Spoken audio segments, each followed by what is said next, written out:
құрметті көрермендер, мен бүгін сіздерге GTA Vice City ойынында қалай өлмейтін адам болу керектігін көрсетемін. Кеттік. Ең алдымен әрине ең бірінші бізге көлік керек. Кез келген көлік бола береді. Сондықтан да кез келген көлікке мініп алып асфальтқа шығамыз, яғни тек жолға шығамыз. Қазір түкте қиындығы жоқ, үйреніп алсаңыздар өте оңай. Қазір мінекей көлікке шығамыз да қайтадан Enter'ді басамыз, сосын Oniarmet бандит деген кодты жазамыз. Сол кезде мінекей өлмейтін адам болып шыға келеді. Қазір тексеріп көрейік. Қазір тексеріп көреміз.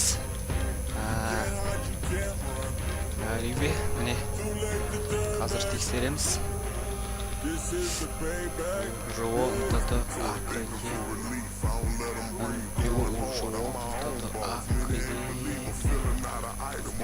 Не, қазір көреміз, тексеріп.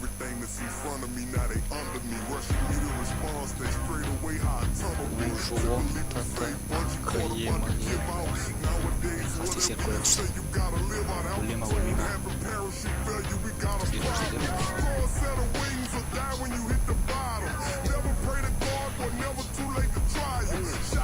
Міне, ешқандай да ол жан кетіп жатқан жоқ. Міне, көріп отырсыздар. Өлмейді. Міне.